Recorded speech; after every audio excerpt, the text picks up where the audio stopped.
ನಿಮ್ಮ ಮನೆಗೆ ಲಕ್ಷ್ಮೀದೇವಿಯ ಆಗಮನ ಆಗುತ್ತಿದೆ ಎಂದು ಹೇಳುವಂತಹ 5 ಶುಭ ಸೂಚನೆಗಳು ಯಾವುವು? ನಿಮ್ಮ ಮನೆಯಲ್ಲಿ ಮನಸ್ಸಿನಲ್ಲಿ ಯಾವೆಲ್ಲ ಬದಲಾವಣೆಗಳು ಆದರೆ ಮಹಾಲಕ್ಷ್ಮೀದೇವಿಯು ನಿಮಗೆ ಅನುಗ್ರಹಿಸುತ್ತಿದ್ದಾಳೆ ಎಂದು ಅರ್ಥ? ಮನೆಗೆ ಯಾವುದರ ಪ್ರವೇಶದಿಂದ ಲಕ್ಷ್ಮಿಯ ಅಂಶ ಮನೆಯಲ್ಲಿ ತಾಂಡವ ಆಡಿ ಹಣ, ಐಶ್ವರ್ಯ, ನೆಮ್ಮದಿ ತುಂಬಿ ತುಳುಕುತ್ತೆ ಅಂತ ಇವತ್ತಿನ ಈ ವಿಡಿಯೋದಲ್ಲಿ ಪೂರ್ಣವಾಗಿ ತಿಳಿಸಿಕೊಡ್ತೀವಿ ಬನ್ನಿ. ಮೊದಲು ಕಾಮೆಂಟ್ ಬಾಕ್ಸ್ನಲ್ಲಿ ಅಮ್ಮ ಮಹಾಲಕ್ಷ್ಮಿ ಶ್ರೀಮನ್ನಾರಾಯಣರ ಸಮೇತ ನಮ್ಮ ಮನೆಗೆ ಬಂದು ಸ್ಥಿರವಾಗಿ ನೆಲೆಸಮ್ಮ ಎಂದು ಕಾಮೆಂಟ್ ಮಾಡೋದನ್ನು ಮರಿಬೇಡಿ. ಯಾರಿಗೆ ಮಹಾಲಕ್ಷ್ಮೀ ದೇವಿಯ ಕೃಪೆ ಸದಾ ಇರುತ್ತದೋ ಆ ಮನೆಯಲ್ಲಿ ದುಃಖ ಕಣ್ಣೀರಿಗೆ ಜಾಗವಿರುವುದಿಲ್ಲ, ಹಣದ ಕೊರತೆ ಉಂಟಾಗುವುದಿಲ್ಲ. ಆದರೆ ನಿತ್ಯ ಜೀವನದಲ್ಲಿ ಸಣ್ಣ ಪುಟ್ಟ ಬದಲಾವಣೆಗಳು ಆದಾಗ ಮನಸ್ಸನ್ನು ಪ್ರಶಾಂತವಾಗಿ ಇಟ್ಟುಕೊಂಡು ಆ ಬದಲಾವಣೆಗಳನ್ನು ಸ್ವೀಕರಿಸುತ್ತಾ ದೇವರ ಆರಾಧನೆಯನ್ನು ಮಾಡಬೇಕು. ಮಹಾಲಕ್ಷ್ಮೀ ದೇವಿಯು ಒಂದು ಮನೆಗೆ ಪ್ರವೇಶ ಮಾಡುವ ಮುನ್ನ ಈ ಸೂಚನೆಗಳನ್ನು ನೀಡುತ್ತಾಳಂತೆ. ಅವುಗಳಲ್ಲಿ ಮೊದಲನೆಯದು, ಬೆಳಿಗ್ಗೆ ಎದ್ದ ತಕ್ಷಣ ಲಕ್ಷ್ಮೀದೇವಿಗೆ ಪ್ರಿಯವಾಗುವ ಕೆಲವು ವಸ್ತುಗಳು ಕಾಣಿಸುವುದು. ಉದಾಹರಣೆಗೆ ಶಂಖದ ದರ್ಶನವಾದರೆ ಅಥವಾ ಶಂಖದ ಶಬ್ದ ಕೇಳಿದರೆ ತುಂಬಾ ಒಳ್ಳೆಯದು. ಲಕ್ಷ್ಮಿಗೆ ನೈವೇದ್ಯ ಇಡುವಾಗ ಅತಿ ಮುಖ್ಯವಾಗಿ ಕಬ್ಬಿನ ಹಾಲನ್ನ ನೈವೇದ್ಯವಾಗಿ ಇಡಿ. ಅದೇ ಪ್ರಕಾರವಾಗಿ ಮನೆಯಿಂದ ಹೊರಬಂದ ತಕ್ಷಣ ಏನಾದರೂ ನಿಮ್ಮ ಕಣ್ಣಿಗೆ ಕಬ್ಬು ಅಥವಾ ಕಬ್ಬಿನ ಹಾಲು ಕಾಣಿಸಿದರೆ ಆ ದಿನದಿಂದ ನಿಮ್ಮ ದೆಸೆ ಬದಲಾಯಿತು ಎಂದೇ ಅರ್ಥ ಮಾಡಿಕೊಳ್ಳಬೇಕು. ಮನೆಗೆ ಬಂದಾಗ ಯಾವುದೋ ರೂಪದಲ್ಲಿ ಕಬ್ಬಿನ ದರ್ಶನ ಆದರೂ ಕೂಡ ತುಂಬಾ ಲಾಭಕರ ಎಂದು ಹೇಳಬಹುದು. ಅಂದರೆ ಕೆಲಸದ ನಿಮಿತ್ತ ನೀವು ಹೊರಗಡೆ ಹೋದಾಗ ನಿಮ್ಮ ಮನೆಗೆ ಕಬ್ಬನ್ನು ಯಾರಾದರೂ ನಿಮಗೆ ತಂದುಕೊಟ್ಟಿದ್ದರೆ ನೀವು ಕಲ್ಪನೆಯೇ ಮಾಡದೆ ಕಬ್ಬು ನಿಮ್ಮ ಮನೆಗೆ ಬಂದಿದ್ದರೆ ಅದು ಕೂಡ ಸಾಕ್ಷಾತ್ ಶ್ರೀ ಮಹಾಲಕ್ಷ್ಮೀ ದೇವಿಯ ಅನುಗ್ರಹದ ಸಂಕೇತ ಎಂದು ಭಾವಿಸಬೇಕು. ಇನ್ನು ಎರಡನೆಯದಾಗಿ, ಕನಸಿನ ಮೂಲಕ ಲಕ್ಷ್ಮೀದೇವಿಯು ಕೊಡುವಂತಹ ಮಹಾಸೂಚನೆಗಳು ಏನೆಂದರೆ, ಕನಸಿನಲ್ಲಿ ಮಹಾಲಕ್ಷ್ಮೀ ದೇವಿಯ ವಾಹನವಾದಂತಹ ಅದರಲ್ಲೂ ಶ್ವೇತವರ್ಣದ ಗೂಬೆ ಕಾಣಿಸಿಕೊಂಡರೆ, ಲಕ್ಷ್ಮಿ ಸ್ವರೂಪವಾದಂತಹ ಪೊರಕೆ, ಶಂಖ, ನಕ್ಷತ್ರಗಳು, ಹಲ್ಲಿ, ಸರ್ಪಗಳು, ತುಳಸಿಯ ಗಿಡ, ಗುಲಾಬಿ ಪುಷ್ಪ ಕಾಣಿಸಿದರೆ ಐಶ್ವರ್ಯ ಅಭಿವೃದ್ಧಿಯ ಸಂಕೇತವಾಗಿರುತ್ತೆ. ಮೂರನೆಯದಾಗಿ, ಹಸಿರು ಗಿಡಗಳು. ಹೌದು, ನಿಮ್ಮ ಜೀವನದಲ್ಲಿ ಉತ್ತಮ ದಿನ ಆರಂಭವಾಗುವಂತಹ ಮುನ್ನ ನಿಮ್ಮ ಮನೆಯಲ್ಲಿ ಅಥವಾ ಮನೆಯ ಮುಂದೆ ಅಚ್ಚ ಹಸಿರಿನ ಗಿಡಗಳು ಕಾಣಿಸತೊಡಗುತ್ತೆ. ಅದರಲ್ಲೂ ಮುಖ್ಯವಾಗಿ ತುಳಸಿ ಗಿಡ ಏನಾದರೂ ಬಹಳ ಸುಂದರವಾಗಿ ದಟ್ಟವಾಗಿ ಹಸಿರಾಗಿ ಬೆಳೆದು ನಿಂತರೆ ನಿಮ್ಮ ಮನೆಗೆ ಮಹಾಲಕ್ಷ್ಮಿ ಅಮ್ಮ ಹಾಗೂ ತುಳಸಿ ಮಾತೆಯ ಸಂಪೂರ್ಣ ರಕ್ಷಣೆ ಹಾಗೂ ಅನುಗ್ರಹ ಆಗಿದೆ ಎಂದು ತಿಳಿಯಬೇಕು. ಅದೇ ರೀತಿಯಾಗಿ ಬಾಳೆಗಿಡ, ಮನಿ ಪ್ಲಾಂಟ್ ಕೂಡ ಹಸಿರಾಗಿ ಬೆಳೆದು ನಿಂತರೆ ಲಕ್ಷ್ಮೀದೇವಿಯ ಅನುಗ್ರಹ ಇಡೀ ಮನೆಗೆ ಪ್ರಾಪ್ತಿಯಾಗುತ್ತಿದೆ ಎಂದು ಅರ್ಥವನ್ನ ಮಾಡಿಕೊಳ್ಳಬೇಕು. ಇನ್ನು ನಿಮ್ಮ ಮನೆಗೆ ಮಹಾಲಕ್ಷ್ಮೀ ದೇವಿಯ ಆಗಮನ ಆಗುತ್ತಿದೆ ಎಂದರೆ ಮನೆಯ ವಾತಾವರಣ ಸಂಪೂರ್ಣ ಸಕಾರಾತ್ಮಕವಾಗಿ ಬದಲಾಗಲು ಆರಂಭಿಸುತ್ತದೆ.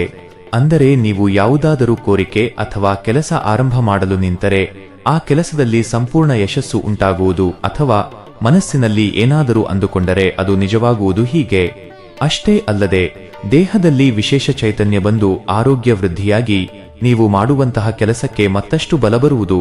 ಇದು ಕೂಡ ದೇವರ ಅನುಗ್ರಹದ ಸಂಕೇತ. ಇನ್ನು ಮನೆಗೆ ಇರುವೆಗಳು ಗುಂಪು ಗುಂಪಾಗಿ ಬಂದರೆ, ಅದರಲ್ಲೂ ಕಪ್ಪು ಇರುವೆಗಳು ಗುಂಪಾಗಿ ಪದೇ ಪದೇ ಕಾಣಿಸಿಕೊಂಡರೆ ಮಹಾಲಕ್ಷ್ಮೀ ದೇವಿಯ ಕೃಪೆ ನಿಮಗಿದೆ ಎಂದರ್ಥ. ಇರುವೆಗಳಿಗೆ ನಿತ್ಯ ಆಹಾರವನ್ನು ಹಾಕುತ್ತಾ ದಿನ ಆರಂಭಿಸಿದರೂ ಕೂಡ ತುಂಬಾ ಉತ್ತಮ ಫಲಗಳನ್ನು ನೀವು ಕಾಣಬಹುದು. ಮಾವಿನ ಮರದ ಮೇಲೆ ಕೋಗಿಲೆಯು ಕುಳಿತು ಕೂಗಿದರೆ ಮಹಾಲಕ್ಷ್ಮೀ ದೇವಿಯು ನೀಡುವಂತಹ ಸೂಚನೆ ಇದು ಎಂದು ನಂಬಲಾಗುತ್ತದೆ. ಜಗಳಗಳು ಇಲ್ಲದ ಮನೆಯಲ್ಲಿ, ಸ್ವಚ್ಛತೆಗೆ ಹೆಚ್ಚು ಮಹತ್ವ ಕೊಡುವ ಮನೆಯಲ್ಲಿ ಮಹಾಲಕ್ಷ್ಮೀ ದೇವಿಯು ಎಂದಿಗೂ ವಾಸಿಸುತ್ತಾಳೆ. ಮನೆಯಲ್ಲಿ 3 ಹಲ್ಲಿಗಳು ಒಂದೇ ಜಾಗದಲ್ಲಿ ಕಾಣಿಸಿದರೆ ಶುಭ ಸೂಚಕ ಎಂದು ನಂಬಲಾಗುತ್ತದೆ.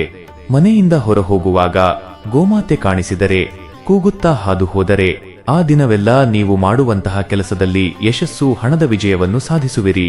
ಆದರೆ ಇದು ಮತ್ತೆ ಮತ್ತೆ ಪುನರಾವರ್ತನೆ ಆಗುತ್ತಿದ್ದರೆ ಗೋಸೇವೆಯನ್ನು ಮಾಡಿ ಮಹಾಲಕ್ಷ್ಮೀ ದೇವಿಯ ಅನುಗ್ರಹಕ್ಕೆ ಪಾತ್ರರಾಗಬೇಕು. ಇನ್ನು ಕುಟುಂಬದಲ್ಲಿ ಇದ್ದಕ್ಕಿದ್ದಂತೆ ಬದಲಾವಣೆಗಳು ಆದರೆ ಲಕ್ಷ್ಮೀದೇವಿಯ ಆಗಮನ ಎಂದು ಭಾವಿಸಬೇಕು.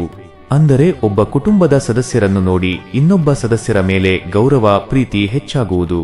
ಕಾರಣ ಇಲ್ಲದೆ ನಡೆಯುವಂತಹ ಜಗಳಗಳು ನಿಂತು ಹೋಗುವುದು. ದಾಂಪತ್ಯದಲ್ಲಿ ಪ್ರೀತಿ, ವಿಶ್ವಾಸ ಹೆಚ್ಚಾಗುವುದು. ಆಲೋಚನೆಗಳು ಉತ್ತಮ ರೀತಿಯಲ್ಲಿ ಬದಲಾಗುವುದು. ಇವೆಲ್ಲವೂ ಮಹಾಲಕ್ಷ್ಮೀ ದೇವಿಯ ಕೃಪೆ ನಿಮ್ಮ ಮನೆಯ ಮೇಲಾಗುತ್ತಿದೆ ಎಂಬುದರ ಮಹಾಸೂಚನೆಯನ್ನು ನೀಡುತ್ತದೆ.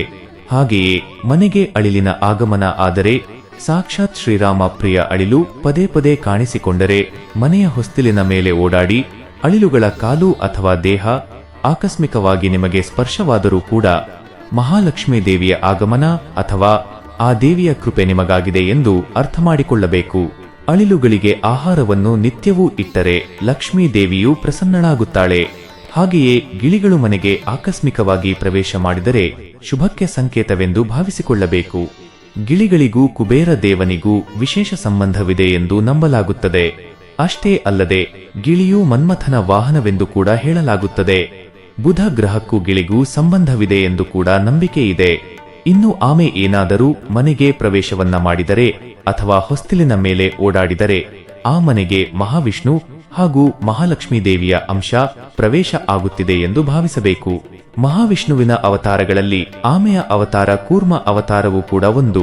ಇನ್ನು ಮಹಾಲಕ್ಷ್ಮಿ ಎಂದರೆ ಕೇವಲ ಹಣವಲ್ಲ, ದುಡ್ಡಲ್ಲ, ಉತ್ತಮವಾದಂತಹ ಶುಚಿಯಾದಂತಹ ಮನಸ್ಸು, ಸದ್ಗುಣಗಳನ್ನು ಯಾರು ಹೊಂದಿರ್ತೀರೋ, ಮನಗಳನ್ನು ಯಾರು ಶುಚಿಯಾಗಿ ಇಟ್ಟುಕೊಂಡಿರುತ್ತೀರೋ, ಯಾರನ್ನು ದ್ವೇಷಿಸದೆ, ಯಾರಿಗೂ ಕೇಡನ್ನು ಬಯಸದೆ, ಒಂದು ಸೆಕೆಂಡ್ ಕೂಡ ಯಾರ ಬಗ್ಗೆಯೂ ಕೆಡುಕಾಗಲಿ ಎಂದು ಯೋಚಿಸದೆ, ಈ ಭೂಮಿಯ ಮೇಲಿನ ಸಕಲ ಜೀವಿಗಳನ್ನು ಗೌರವಿಸುತ್ತಾ ಉತ್ತಮ ಜೀವನ ನಡೆಸುವವರಿಗೆ ಸ್ವತಃ ಲಕ್ಷ್ಮೀದೇವಿಯೇ ಅನುಗ್ರಹಿಸುತ್ತಾಳೆ.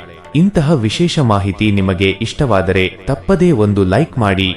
ಹೆಚ್ಚಿನ ಮಾಹಿತಿಗಳಿಗಾಗಿ ನಮ್ಮ ಚಾನೆಲ್ ಅನ್ನು ಸಬ್ಸ್ಕ್ರೈಬ್ ಮಾಡಿಕೊಳ್ಳಿರಿ. ಆ ಲಕ್ಷ್ಮೀ ದೇವಿಯ ಆಶೀರ್ವಾದ ಸದಾ ನಿಮ್ಮ ಮೇಲಿರಲಿ. ಶುಭವಾಗಲಿ. ಧನ್ಯವಾದಗಳು.